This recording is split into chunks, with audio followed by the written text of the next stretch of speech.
What's cracking with you people? Anansi here and welcome back to Star Wars Knights of the Republic. In the last one, we felled a crate dragon and added its pearl to our lightsaber, as well as killing off Calo Nord and handing his armor off to Canderous Ordo. No real significance to it, as do it for the love of the game. In this one, we're going to follow up on the Sand People's offer that if we felled a crate dragon and brought its pearl, they would grant us the ability to listen to their history, as it is forbidden for anyone other than their historian to recite the history, because it is, I remember correctly, I think it's considered blasphemy to get even a single detail wrong. You may have noticed that I have a level up in the bottom right corner. That's because on my way over here, I killed some Hulak raids and got a level up. So let's go ahead and see what we can do. So right now we can only upgrade our skills and our powers. No feats upgrades this time around. So we're going to go ahead and we're going to bump that up. Actually, no, right? We're going to bump up our persuasion a little bit here. And for powers, there's not much in the way of powers that I desperately want to get, but there are a few that I do need to get. So for instance, we're going to go ahead and we're going to get heal. With heal, we effectively negate the need to ever use an antidote pack ever again. Is literally one of those situations where if we're using antidote packs, it's because we're in a dire situation and all of our force has been used up. Here we go. And that's about it for us. So let's go ahead and find a chieftain. And right, if I start looting anything here, I'm going to be in trouble.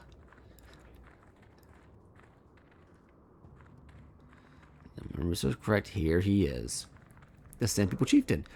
Yeah, again, I brought it up in a previous episode, but if you note anything around here with regards to the chieftains and the Sand People, almost all of their health is never full, just to reflect the difficulty of life they lead.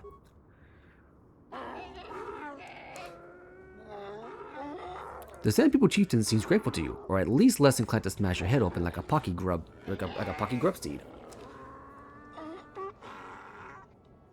Query, what do you wish to ask of him, Master? I want information on Sand People culture. Protocol. This will be a very sensitive topic, Master. You will want to be careful with your questions or risk offending him. Not that that is much of a worry. Tell me the history of your clan. Translation.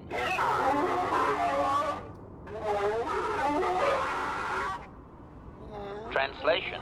You have been told that to be considered worthy of hearing the histories, you need to bring him a dragon pearl from a crate dragon. Translation. He says the discussion is closed until you fulfill this condition. He thinks you are just making fun of his traditions. Tell him farewell for now. Translation.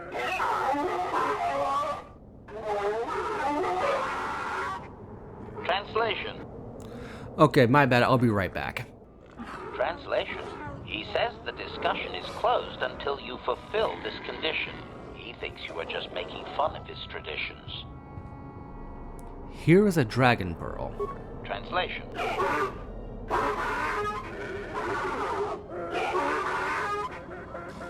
Translation. He is stupefied, Master. He never thought you could return with such an item. Such a thing has not been done in many years. Translation. He will allow you to meet the storyteller, but also gives a warning. If you dare to repeat the histories incorrectly, you will be killed. Translation. The storyteller will be summoned to one of the rooms here in the Enclave. He seems to think this is a great honor for you, Master. Alright, tell him farewell. Translation.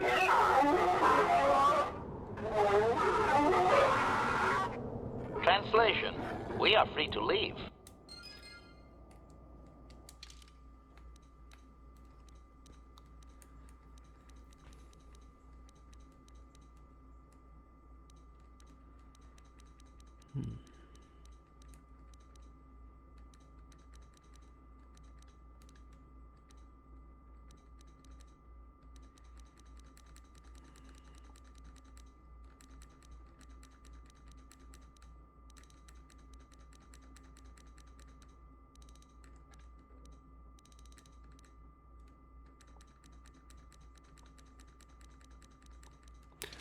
So yeah, that's what I was afraid of. So if you dare to do this side quest, in order to hear the history, you basically have to give up the Crate Dragon Pearl.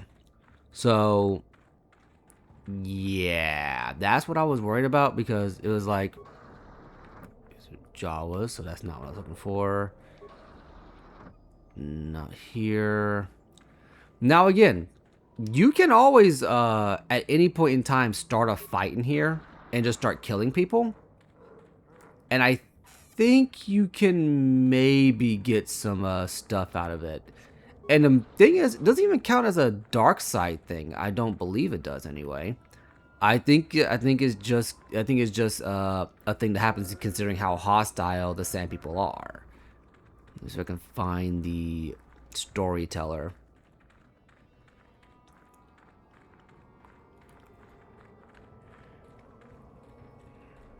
Oh, here he is. He was literally in the room behind us. Don't know why it made it sound like it was somewhere else. Compared to the warriors that you have encountered, the Sand People's storyteller is relatively calm in his movements and speech, but he still regards you coldly.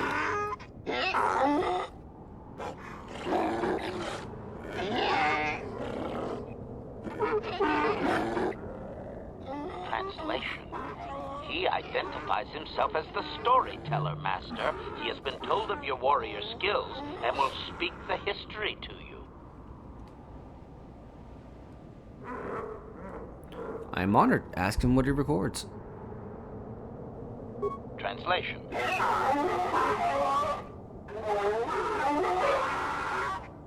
Translation. There is only one accepted history, passed orally to each successive generation. Translation. A book or datapad can be taken away, cheapening the value of what it contains. To commit it to paper or storage is to remove it from the people. What topics can I choose from?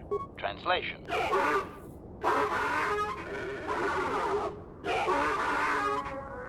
Translation. You may choose to hear the history, or you may choose not to. Their history is a single entity that cannot be partitioned. Translation. The only exception is in continuing the tales once they have begun. If you leave, when you return, he will continue from where he left off. So basically, what you can do is you can either learn the history or not. It's only told orally, and this isn't a speech option that you can do. You can just go oral histories are often inaccurate. I don't know if that will offend them or not because I don't really remember. But what we'll do is we're going to go ahead and hear the whole history. If I can still choose that option, I will and see what happens. But yeah, according to Sand People tradition, at least according to this particular clan, you can only one person can know it. It can never be written down because it somehow removes it from the people. Mass distribution of it and recording of it in a physical way cheapens its value. Honestly, a lot of this is very red flag behavior, if you ask me. Because you're basically counting on the storyteller to be honest. So it's like you can only repeat the history, but you have to repeat it 100% accurately. Any failure to do so will result in immediate death, stuff like that. So yeah, it's just kind of weird that this is how their history works. Anyway, begin the history. Translation.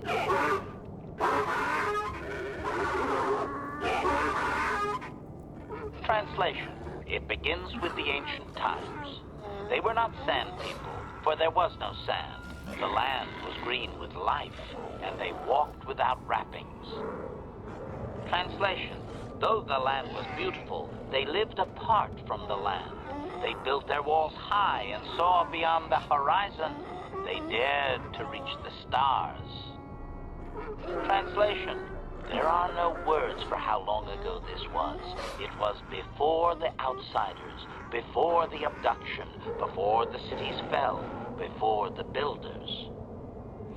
So this is very interesting because now what we're learning, again, according to this history, is that this culture, the Sand People, are so old, they existed during the time of the Builders. And if you remember correctly, the Builders are what the Guardian droid referred to as the people who created the star maps and the Star Forge that Revan and Malak sought.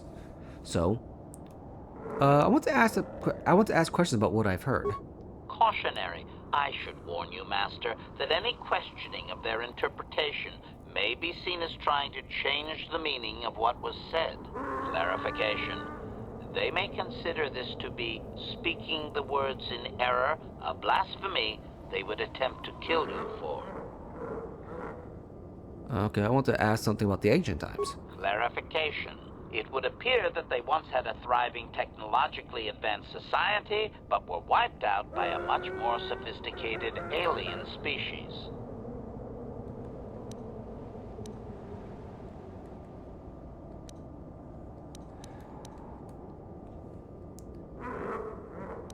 Ask him if these builders resemble any modern species. Translation.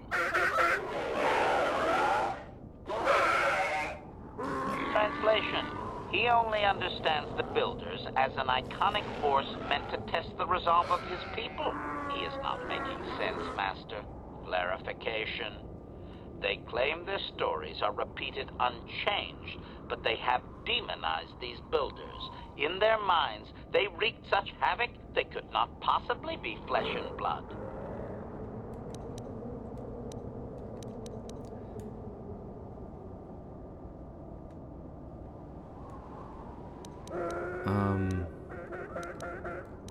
Can you clarify how long ago Tatooine was green with life?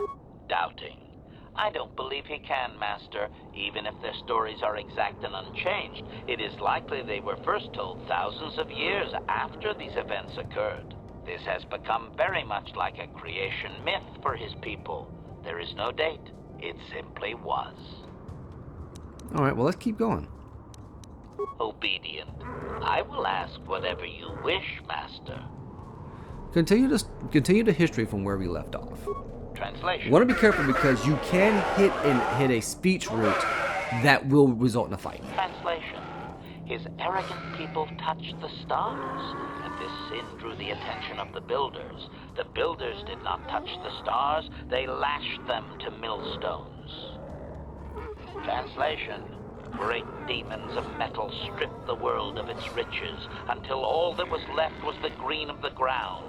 The great cities were lifted away. Translation.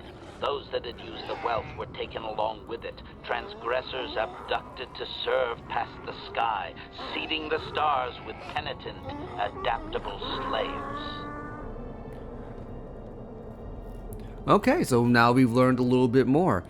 Apparently, the Sand People were once a space-faring race. On top of being, technologically advanced, they were able to achieve space travel, which drew the attention of a species called the Builders, who created great machines of metal, possibly ancient droids, that stripped the planet of all of their resources.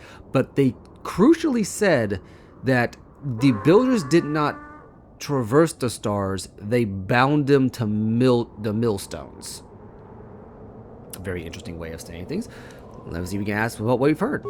Cautionary. Remember my warning, Master. They may consider certain questions to be speaking the words in error, a blasphemy they would attempt to kill you for. Okay, I want to ask something about the time of enslavement. Clarification. I believe they were occupied by this technologically superior species for a substantial period. Stripping an entire planet of usable resources would have taken generations. Now, again, going back to what Zerka said, the Zerka people said that the Zerka Corporation said that one of the representatives said that the metal left on Tatooine was basically considered useless. And we do know from our own World War examples that if you mine in a place for too long, you can, or over farm or just overuse the resources in an area for too long, you can basically turn it from a verdant, lush land to a barren waste. So that could possibly explain how Tatooine became an entire desert planet in the Star Wars canon. How many of his people were taken off world? They probably won't have an exact number, but we can hopefully get an idea. Translation.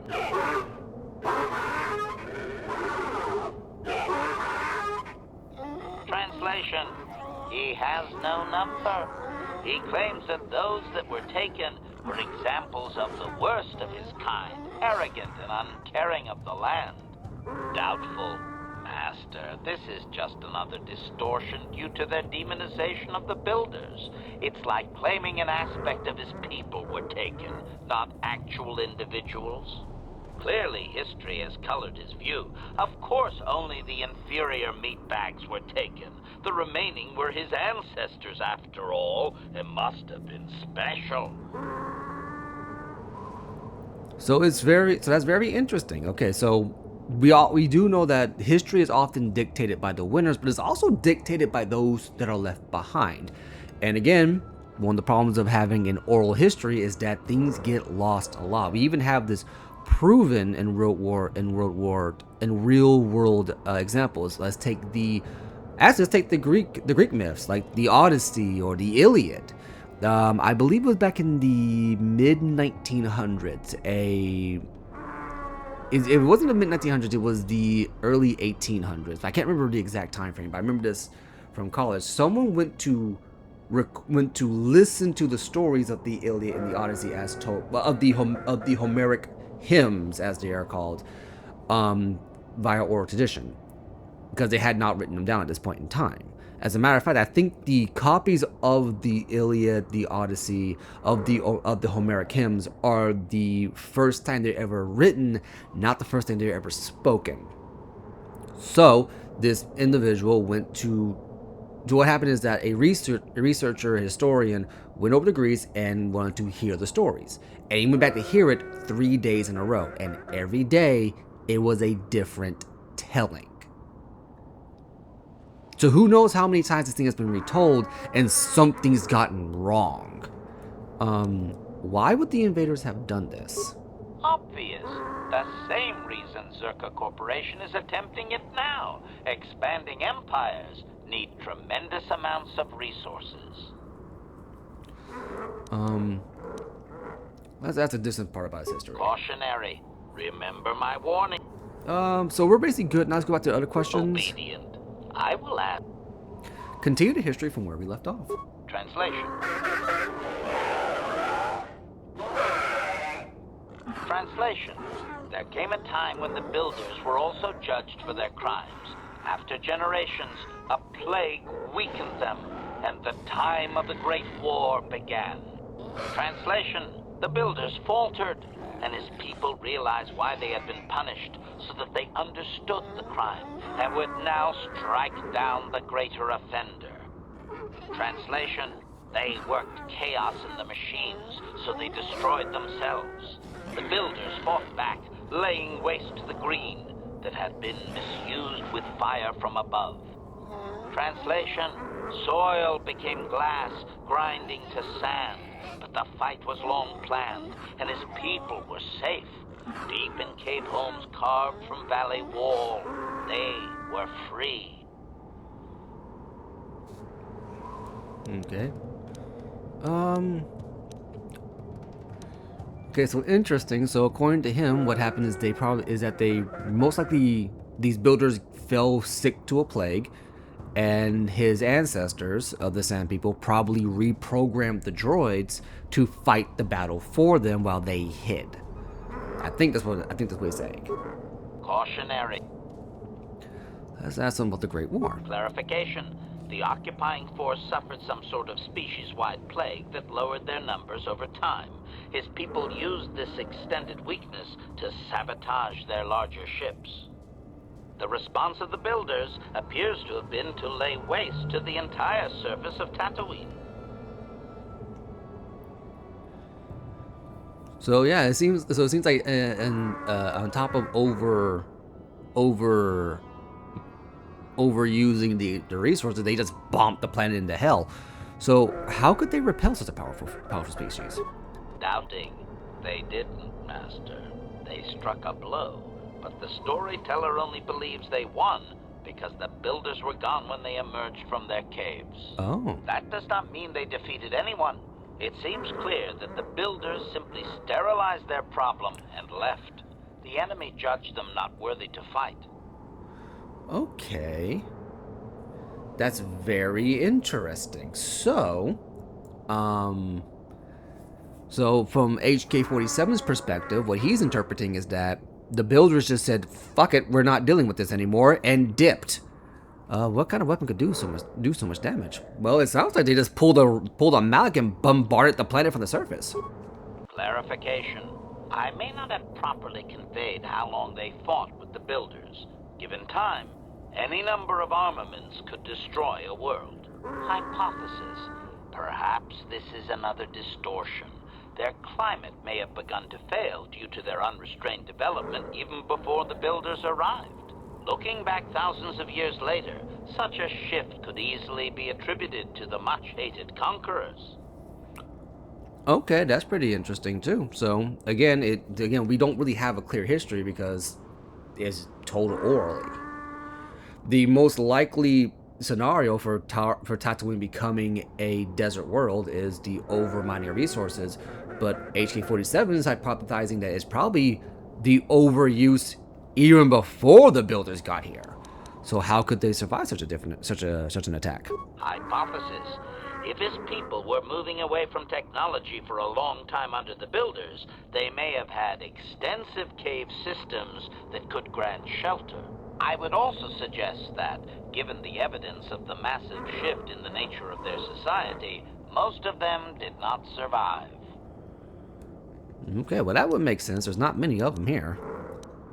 No, let's get back to Cautionary. And I think they're basically Obedient. Okay, continue the history from where we left off. Translation. Editing, if I may, Master. This section of his tale details several millennia of the long walk, their nomadic wanderings as they accept their identity in a desert world. Rather than strain my circuits on his dialect, might we just assume there was much fighting over who has the biggest bantha and move on to more recent things?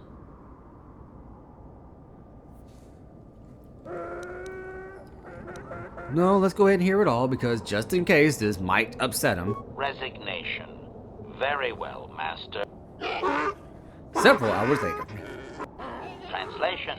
The tribes spread far, distant from each other, but all as sand people and all cherished the land that remained. The sand would not be misused. Translation. Then machines fell from the stars again, outsiders like you that brazenly walked apart from the land. And greater still was the insult to come. Translation. These outsiders reminded them of their past transgression, of the time when they too walked apart from land. The outsiders, your kind, looked like their ancient abducted. Translation. So it is to the current sons that the Sand People hate all outsiders and give them no footing.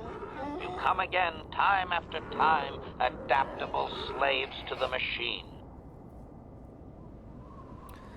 Is there anything further? Editing. The last 1,000 years are full of conflicts with different groups of attempted planetary settlers, all of whom are poorly described, long dead, and likely untraceable. I believe I have truncated it down to the usable bits in what was already said. I hope it is enough, Master. Oral histories are often inaccurate. Translation. Oh, I did. Translation. He says that you dare not question the accuracy of his information. The stories are learned perfectly by each successive storyteller. Translation. In fact, they aren't allowed to speak the stories aloud unless they are exact. Any error is considered a blasphemy punishable by death. Criticism? It seems inefficient to me, Master. A score of apprentice storytellers would be slaughtered each generation. What if the Elder died before completing the teachings? Okay, so let's ask him about what we've heard. Caution. Okay, so let's about the long walk. Impatience. Master, I refuse to inconvenience you with this. He spouted names of petty tribal fights in deserts so distant they might as well be across the galaxy. Really, Master, I'm sure it's important to him, but it has nothing of value that you could ever put to use.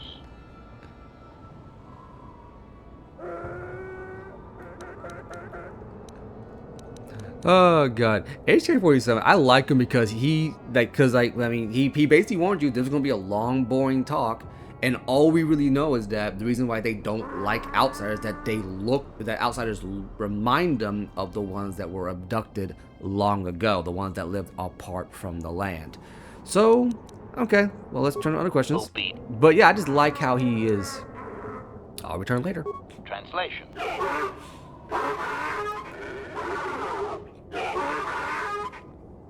Translation.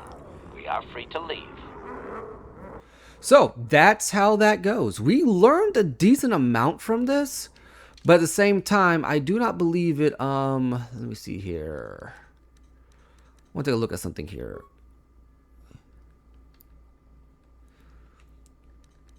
Okay, so we have completed it. Now, I'm going to test something off screen, and I'll be right back. Okay, so I did my checking. We went ahead and put the crate dragon pearl back inside my lightsaber. Go ahead and show that to you now, just so you guys know I'm not lying. I will show off what I want to show off later, because we're not a high enough level for me to actually do it properly the way I want to. So for now, we're going to go ahead and check in on our crewmates. I believe Canderous has something he wants to say. Yeah, what do you want? I was wondering if you had any more war stories. You want another war story, huh? You want to hear about some other world getting wasted, eh? I knew you were the type. Your stagnant republic has never seen some of the strange creatures and races we fought on the Outer Rim in those years. And you never will now. What do you mean? If a world isn't strong enough to defend itself, it's basically forfeit. But this story is about something a little different.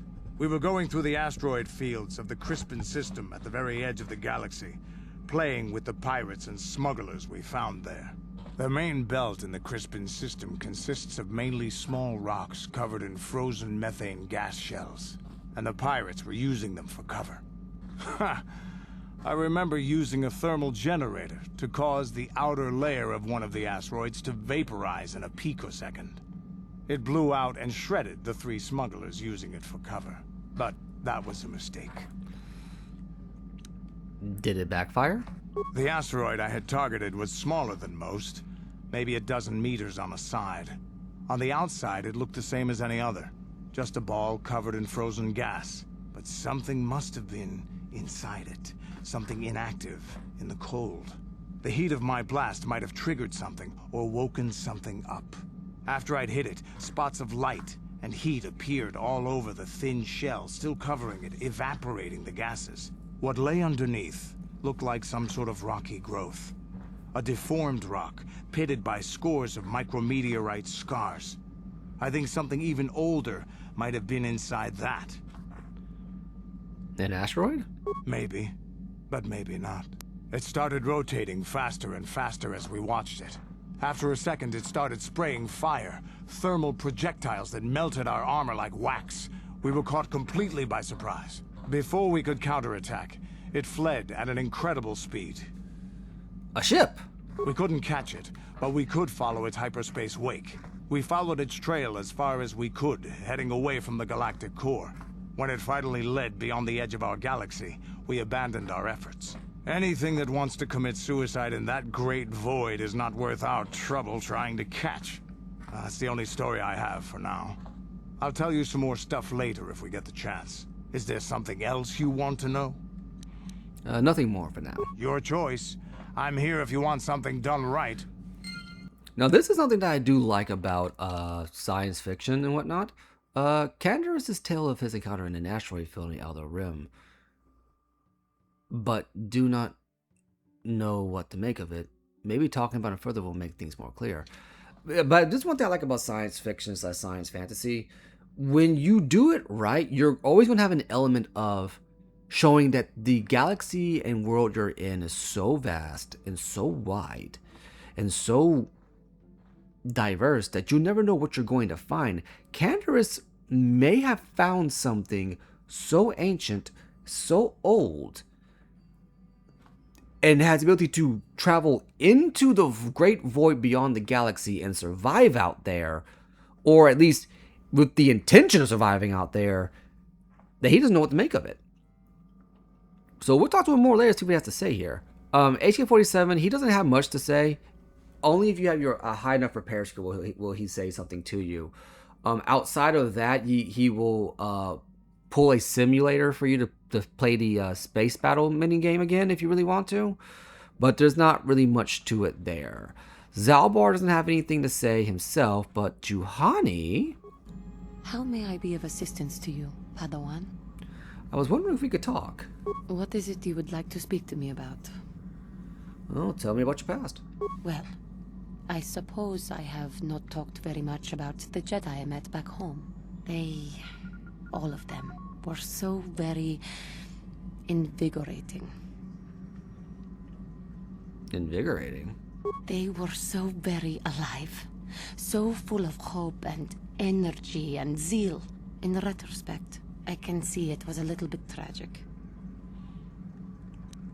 What do you mean? Those Jedi were going to fight the Mandalorians just after they had invaded.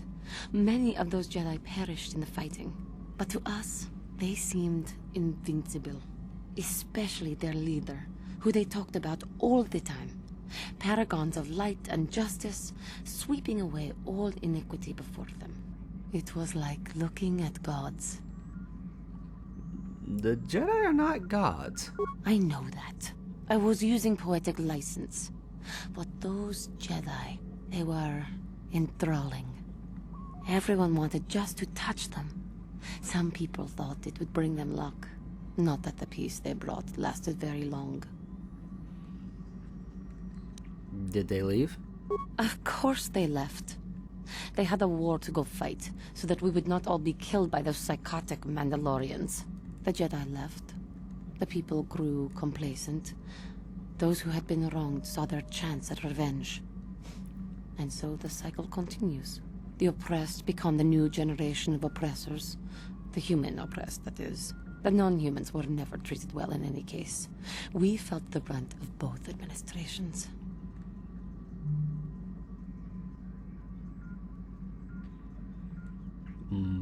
Was it that bad? Of course it was. They took their frustrations and hate out on us because the people they wanted had already fled or were too well protected. But no one looks out for the injustices we suffered. Oh no. But I am sorry. I should not have outbursts like that. It's all right. No, it is not. Anger can lead to the dark side, and I must be ever careful that I do not fall back into those ways. I thank you for your support. My outburst was uncalled for, but you did not lash back at me. You are a much better Jedi than I, it would seem. But let us not speak more of this now. We should continue on our journey. Perhaps later we will talk again. Okay, so we got to learn a little bit more about Juhani. She basically kind of worships the Jedi for all intents and purposes. Well, at least when she was little, she basically kind of saw them as akin to the Messiah walking among them. It's kind of interesting to see. Or, well, let me be more appropriate. It's like watching a prophesized savior from a great myth walking around for them to see, you know. We'll see what Bastila has to say. How can I help? I'd like to know more about you, Bastila. Yes, I suppose I can understand your curiosity, given the bond that connects us. Very well. I'll tell you a bit about myself. Tell me how you joined the Jedi then. I was found to be strong with the Force at a young age, as most Padawans are. As a girl, I was given to the Order to be trained. When I joined the Order, I left my family on Tal Ravan, as all Padawans do. My family is still there, the last that I heard. I've had little contact with them, as it is discouraged. Discouraged? Why? Relationships with family members are fraught with powerful emotions. Such extremes are to be avoided. Anger and hate are the worst, but even love can lead to folly. Don't you miss your family at all? Like all who join the Order, I have learned to embrace the life I've chosen. I had to let go of my attachments to my family. That must have been difficult. It can be a hard lesson to learn. I was not on good terms with all of my family, but I do remember missing my father terribly for a long time. You and your father were close? Very close. I was only a little girl when I left my family, but I still remember him fondly. He was kind and gentle and doted on me. My mother, however, was different. I was not on good terms with my mother. I was only a little girl when I left, but I was old enough to resent her and the way she treated my father. She pushed my father into treasure hunting. I spent all my young life on ships, traveling from one false league to the next. She whittled away my father's entire fortune, and I hated her for it. I think she was relieved to give me to the Jedi, but my father was heartbroken. You never tried to get in touch with your father again? A child is too young to understand the sacrifices that must be made. It's better if they have no contact with their family once they're removed. Once I was older, I realized the wisdom of this policy. A Jedi must do what is needed, personal desires notwithstanding. Love can only obscure and confuse the matter.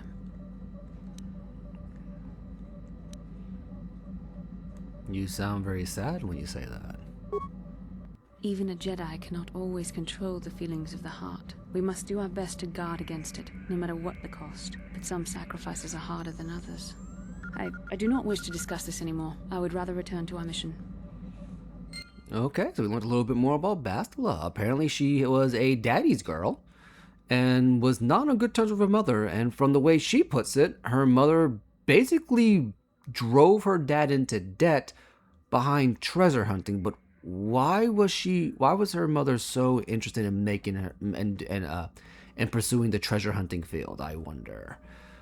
And also, Bastila seems very convinced of the Jedi way, to the point of being a dogmatic follower, but it doesn't sound in her voice very much. Anyway, Karth, what you gotta say? Yes, what's on your mind? Do you want to talk? You got pretty upset the last time we spoke. I'm not very good at this. I know I owe you an apology. More than one, probably. I was just so desperate to finally face Saul directly in the battle over Terrace. And now the Jedi have us looking for these star maps. I know this mission is important, it's just, I feel a bit useless. I mean, I can fight, sure, but I'm no Jedi. All this feels completely out of my league. And how does that excuse your actions? It doesn't, I know. It's been a while since I've even had to think about that sort of thing. I just hate not knowing what's going on and feeling this helpless. But I shouldn't have taken that out on you. I've been a royal pain in the backside, haven't I? Don't worry about it, Karth. No, I do worry about it. I've traveled the lanes more than once. I should know better than this. So, I'm sorry. Will you accept my apology? Only if you agree to work with me for once. Done. Let's get underway then, shall we, partner? All right, and we resolved that issue for the most part. Karth has apologized for his previous behavior and has promised to try not to punish his current companions for the betrayals of people in his past. Whether he can accomplish this remains to be seen. Juhani, you have heard from Juhani that her people were oppressed and ostracized by the human majority. It seems that the Jedi were the only ones to treat her fairly, and it may be why she admires them so much. Perhaps in a little while, she will reveal more. Bastila told you something of her life before the Jedi. She was very adamant in her support of the Jedi's policy of severing all familiar relationships, as emotional attachments are inherently dangerous to a Jedi. So, learned a lot there. Yeah, with Juhani, she had to face discrimination from humans as a non-human species, so she mostly came from a planet that's probably dominated by humans. And with Karth, he's kind of letting down the walls and going, okay, look, I get that I have trust issues. I get that I don't. I get that I'm kind of I'm kind of wound tightly after that whole thing with Saul. But these guys haven't really done anything to really warrant this, besides Candace being a Mandalorian. But even still, so he decided to extend an olive branch, once prompted, obviously. Now, granted, if you were to have him out on the field, he would eventually bring this up. But if you're proactive, it seems more like you're kind of extending it to him. But anyway, we're going to call it there for today. In the next one, we're going to start our journey on our next planet, that being Kashyyyk. I have been Anansi. You have been awesome, and I will catch you later. May the Force be with you.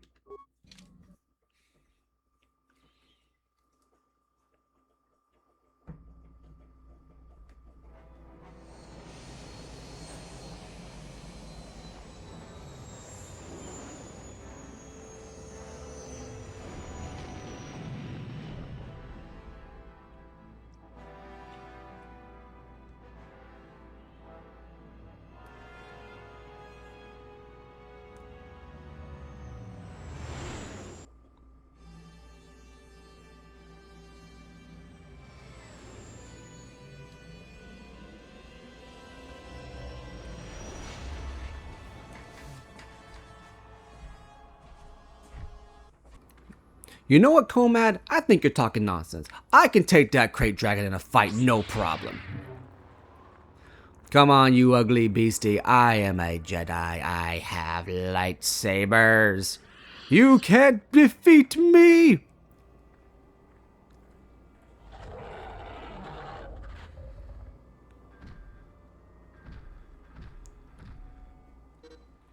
Your entire party has been killed. Return to the main menu.